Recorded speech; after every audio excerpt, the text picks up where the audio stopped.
Morning, Mahesh, and good morning to all of you. Mahesh, Meghna rightly highlighted what India's position has been at COP27. But I'm not going to fast forward, I'm going to rewind a bit. For all the audiences here, let's dumb it down and let's first try and understand what is renewable energy and what is decarbonization? Because we keep hearing that countries want to, go green, they want to focus on hydrogen as an energy module. What is this all about? Thank you, Aisha. Thanks to the Times Group. I think this is a fantastic opportunity for us. And this is a global priority, decarbonization, as much as it applies to us as a nation. It's a huge global priority. And we have seen what happened at COP26 last year, COP27 just now, as it finished a few days back. The fundamental question, Aisha, that you asked about, what is renewable energy, what is sustainable energy, is instead of putting more burden on Mother Nature and the planet Earth, how do you use the freely available natural resources and how do you create energy that is needed for the economic growth but do not create harmful carbon emissions for the planet? Because today's generation of ours, but our next several generations should have a much cleaner, much sustainable future.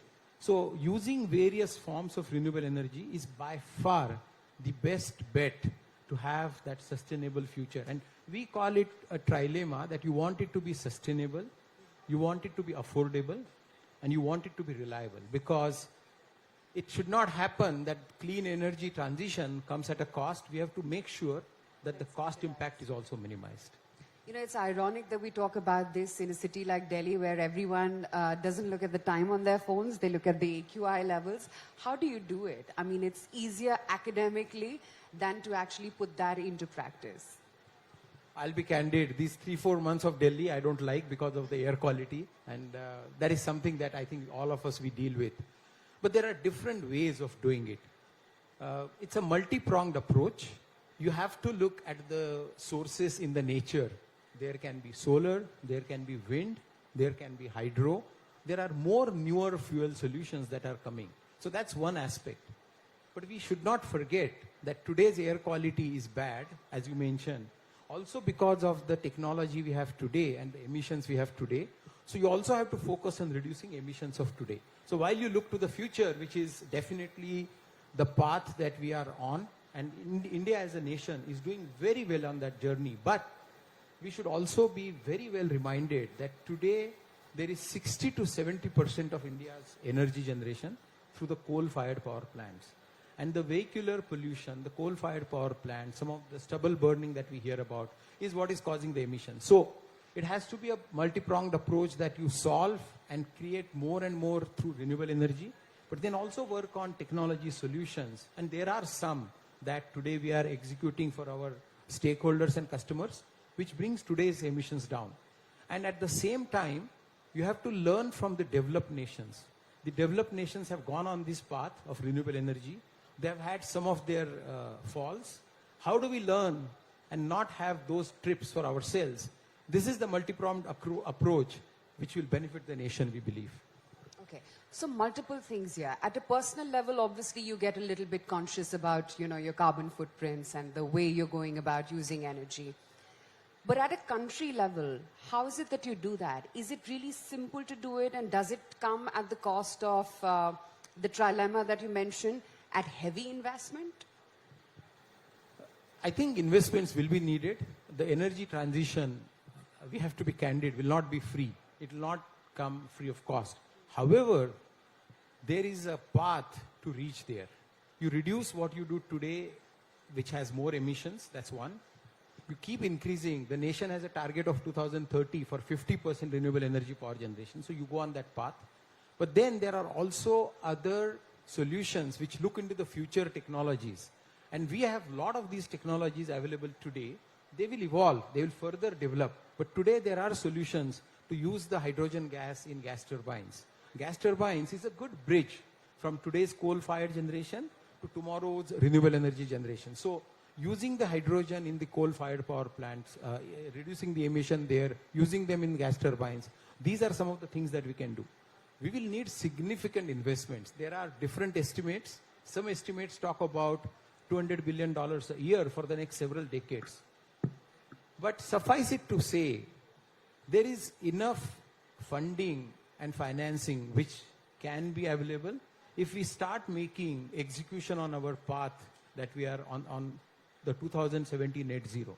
So it will need technology, it will need policies, and it will need investment. We believe these are the three big levers that can enable our journey. One thing I must say, and I'm very proud, the capabilities that India has a nation, the talent that India has to bring the technology breakthroughs can make us globally competitive. And this is something we have demonstrated. In this energy transition, we can be a very, very powerful, globally competitive source, and that we should take a lot of strength from. You know, Mahesh, you at GE are a more than a century-year-old company, and you have been sort of pushing India to its Atmanirbhar cause for over a century now. Tell me the technology that you bring about to try and make India carbon neutral. We have a proud history of 120 years. We are as local as it gets in this nation. We started in 1902 with a hydroelectric power plant, renewable energy. But today, what we do is in different areas of fundamental infrastructural sectors, may it be aviation, may it be healthcare, or may it be energy. And in all these, we stay focused on technological breakthroughs which bring sustainable solutions to the stakeholders, sustainable solutions to the customers. You can take an example of a wind power technology where we produce breakthrough solutions in India, but our philosophy has been innovate in India and make in India for India and the world. So Atmanirbhar doesn't need any bigger testimony than 6,000 engineers who develop these solutions in Bangalore, or the new hydro solutions that we bring for energy storage, or the hydrogen that we burn in the gas turbine. So this is a very wide era of 120 years of infrastructural solutions that we bring. We are also very proud of how we support the global businesses. We have huge exports, Aisha. We have 70 to 80% exports in most of these businesses. So Atmanirbhar not only for India, but also supporting the global needs. Sure. You know, that's the other point that I wanted to make. You know, it's one thing to attend a COP27 and give a target. How sustainable and achievable do you think? How far is India in its renewable energy, carbon neutral dream? It's a journey. We have not arrived, but last 10 years, if you look at the last 10 years, it's a very positive confidence that we can get that we have made progress in the solar generation. We have made progress in the wind generation. We have embarked on the hydrogen policy. We have embarked on the round-the-clock hybrid power generation. Now, these are things that we will need to continue, we will need to accelerate, but we'll also have to embrace, as you asked a question about financing, that we'll have to embrace that the breakthroughs and technologies will need financing. These policy decisions will need to be further strengthened. But one definitely believes that there is no going back. The world or the nation doesn't have going back when it comes to renewable energy. If we learn from some of the experiences that the other nations have gone through, we can have a much smoother transition as we look to the 2070 net zero targets. You know, do enlighten our viewers. I'm sure they would want to know what is it that other developed nations are doing that India can do and try and achieve that goal. I think that's a great question. If you look at some of the developed nations, if you look at the Western nations, they have progressed further on the path of renewable energy. Today, the electricity that goes to their industries, businesses, homes, has much higher percentage from renewable energy, which is a positive that we should learn. But as they have done that, they have also had some challenges in terms of the grid that transmits and distributes this power generation. So it is important that we keep an eye on not only bringing up the renewable energy sources, but also the modernization of the grid, because it has to be a smart, digitally enabled, and a grid which supports with the database solutions. That is what will be needed. If you generate renewable energy and your other ecosystem doesn't keep pace with it, that is where some of the developed nations have faltered.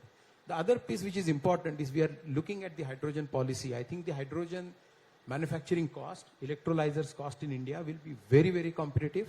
That is something we can offer a much bigger value to the entire world So talking about technological breakthroughs, talking about Atmanirbhar, this is something that we can add value to the entire global energy transition. But tell me, you've been in the business for over 100 years with India. You talked about as to how the last 10 years especially have been a breakthrough of sorts, and, the entire machinery has been on an accelerator. What's been your experience in the last 10 years? What is India doing right now? Also, I must say there's a lot of awareness, 10 years back, no one even knew about what a carbon footprint is.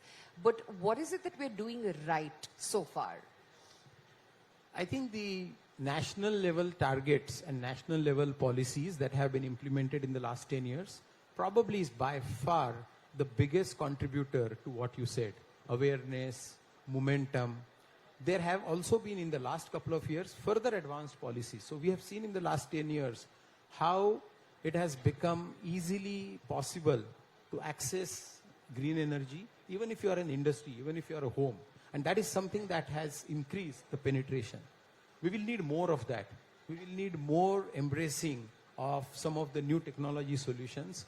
And also it's important that sun can shine few hours, wind can be blowing for a few hours, but how do you make it round the clock, 24 hours, 365 days solution?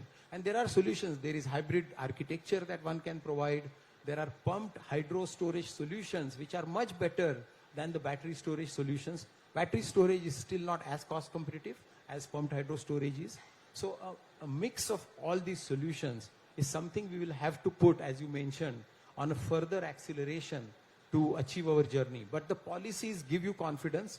The participation of the industry, the participation of the technology focus areas gives us confidence that we can continue. One thing we can do definitely better is executing these policies, translating these policies into sharp execution on the ground is something definitely we should focus on and do better than what we have done yesterday. So give me a peek into what is it that you're now doing as a business, GE, for India to try and push the cause forward? Absolutely. There are different areas in which we are working. There are 3 or 4 worth mentioning with everybody. They'll find it interesting. First is we have gas turbines. GE has 30 to 40% of the power generation in the world. Here, probably 80-90% of the gas turbine technology comes from us. And now we have started using hydrogen blending with the natural gas as a technological next step. We are working with NTPC, the leading power generation company, to have hydrogen into their gas turbines. We are working in Kawas, a Gujarat power plant, where we will now start implementing some of these solutions. So this is one stream that we are working on. Pumped hydro storage offers fabulous natural resource through the hydropower. You store the hydro capacity when you don't need it, and when you need it, when you do not have enough energy, you can use that storage at a much lower cost of electricity. This is the second solution. We are designing very specific low wind speed technology turbines for India. They are also useful for the world. And we produce the heart of the wind turbine technology in India, for India as well as for the world. If you look at healthcare, there are very strong sustainable solutions which offer you remote solutions, remote diagnostics, remote ICU. Pandemic needed that. If you look at the aviation industry, sustainable aviation, aviation engines which we fly, the flights that we fly, having lower emissions, these are some very specific areas where the technologists and engineers in GE are helping take this journey forward. And that is the reason one mentioned that we have confidence that we are globally competitive in these areas. I've always been intrigued, and you've talked about hydrogen in perhaps every answer of yours. Is hydrogen, as of now, the most sustainable form of energy we have? These are early days, so I would not call that we know everything on hydrogen, but I think the journey has started in real earnest. There is green hydrogen. You also have green ammonia, which will be much more renewable solution. Today, you produce ammonia with fossil fuels. The fertilizers need it. But tomorrow, the green hydrogen and green ammonia combination can be a fabulous frontier. That will be the future. So we stay focused on adapting to these changing times, but also bringing solutions like we used to call building a world that works. These are the solutions which will pave the next 30, 40 years. I think this is going to be a very critical period. As we mentioned, we have the capabilities, we have the talent in this nation. this nation definitely can add significant advantage to the transition. Right. You know, just so much has happened in the last 2 years, and especially since the Russia-Ukraine war broke out, you realize that you cannot bring down your dependency on fossil fuel energy to zero. Perhaps I'm going to put you in the spotlight with this one, but because you have a bird's eye view on the entire energy sector, can we really do without oil? Oil and fossil fuels in terms of the energy and the vehicular transportation still is a very large chunk for our nation. There are a couple of facts that we must embrace. First fact is we are close to 70% coal-fired power generation today as a nation. And we have a path. But let's not forget that these coal-fired power plants will need upgrades. They will need technology which will bring the emission control down. There is sulfur oxide gas, there is nitrogen oxide gas, and these emissions are harmful. One of the contributors to the air quality that we spoke is that. So implementing these emission solutions is one. Second is upgrading these coal-fired power plants so that they operate more efficiently, they burn less coal, they still give you the energy output that you need, is an area that we will have to do. The Ukraine war that you mentioned has taught the world that you cannot probably forget coal in a hurry, because while there is energy transition, there is also energy security, Aisha. We can't forget. There has to be energy security for the nation. The Prime Minister said some time back, by 2047, we really want to be completely independent in terms of our own energy security. So we will have to recalibrate, and the world has recalibrated, and we must also be open to recalibrate that probably coal will not go away in a hurry as much as we want to. So while coal stays and you bring the 70% extent of power generation to a lower number, how you deal with emissions and bring technology to reduce, how you upgrade and make them more efficient should be the focus. And there are solutions, there are technologies that the industry has readily available today. We are implementing a lot of the emission control projects for NTPC as we speak today. So I think that journey will continue. But it is a multi-pronged approach that you bring the coal down, you keep increasing the renewable, you focus on the grid, and you also embrace made with the green hydrogen, made with the green ammonia. This is the multifaceted approach the nation will have to take as we embark on these higher and bigger targets. You know, in this moment of time when we talk about natural calamities everywhere, global warming everywhere, what is that one resource that we as not just a country but as a world need to adapt or adopt and look towards? Is it going to be water? Is it going to be wind? If you look at our nation, we have done fabulous progress in the last, I would say, 10 years in terms of the increase in solar power generation. But there is still a lot of potential in the renewable energy, in the wind power generation. There has to be at least more than 100 gigawatt capacity in the wind that India topography exists, and we can harness that wind and add that capacity. At the same time, let's not forget that you can have a mix. You can have a mix of solar and wind and a hybrid architecture. When you store, when you don't need, and when you need, you use upon that. So it will have to be a mix of that. Also, the pumped hydro storage that I mentioned, Aisha, is very less harmful to the nature. And it doesn't need to be closer to the big rivers. It doesn't need to harm the villages or the rural population. So that would be another array of offerings which will also help us. So suffice it to say, it's not one renewable energy source. There are multiple. The nation is blessed with them. How we make the most out of them will enable our success. Are we making the most so far? We are making. I think there are more opportunities for us to do, which will always be the case. It's a continuous improvement journey. Yeah, absolutely. But tell me, you at GE, how conscious are you when you invest in newer technologies to look towards greener fuels as opposed to fossil fuels, which obviously have higher carbon emission? There is significant commitment that GE does in terms of the investment in technology, investment in research. We have global research which is focused on hydrogen. How can you have much higher percentage of hydrogen burning in gas turbines? We have achieved 50-60% today. The aim would be over the next few years, how could you reach 100%? So that's one area. The second area is based on where you are. How do you have wind technology which can have more efficiency? Wind farm generation is much more efficient than solar. So we also invest in that area. We also invest, we have 2 factories in India which manufacture wind turbine blades. And how do you make these blades much more efficient? How do you make them much more lighter? This is another area that we focused on. I must not forget mentioning the sustainable fuel in aviation. So we have a very significant program with our partner in France, CFM, which is focused on the 2050 objective, where we will have much superior and much lower emission, 30 to 40% less emission of the aviation engines on the flights that we fly.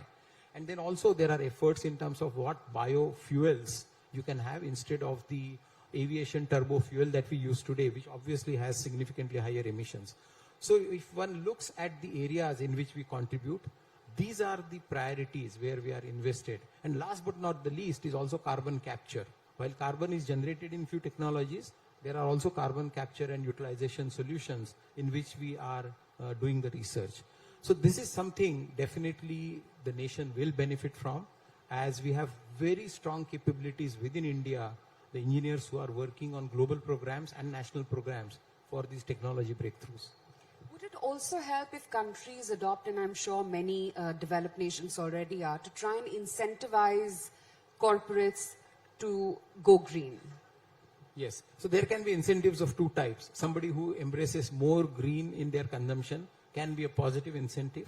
There is also a concept, Aisha, we have seen in the world, where if you are using a product or a service which comes from a source which has higher emissions, then you try to put a negative incentive, meaning you put a little bit of a burden. It can be a little bit of a carbon tax in a way whereby it becomes disincentivizing to buy from somebody who pollutes more emission. So I think there are both ways that we can do. If you look at some of the PLI schemes, that's a good incentive.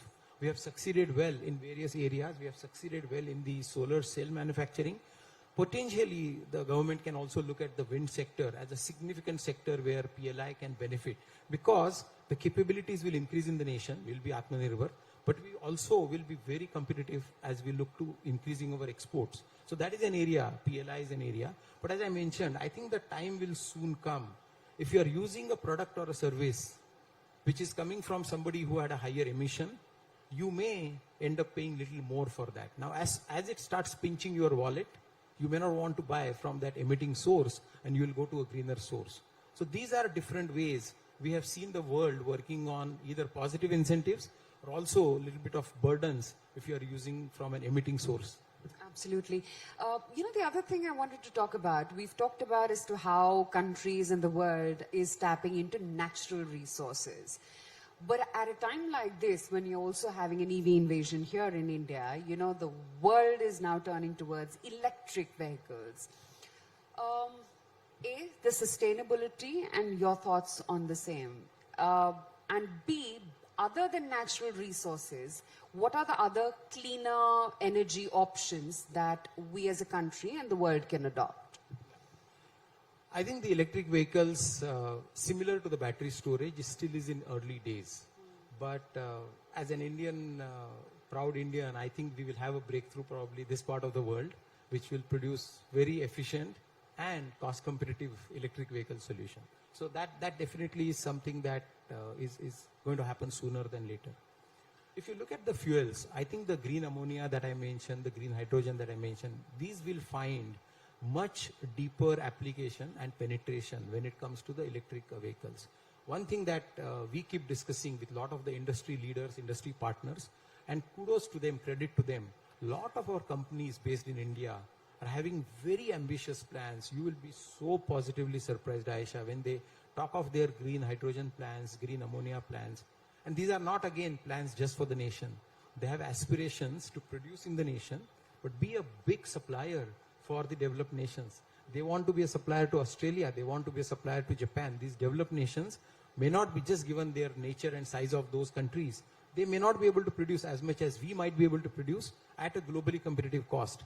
So while the electric vehicles here can use it and we can have a breakthrough, but this will open a huge economy, one believes. I genuinely believe that the way the Indian companies are aspiring in this space, in the green ammonia and green hydrogen, this can be a huge growth for the economy as they start exporting to the developed nations.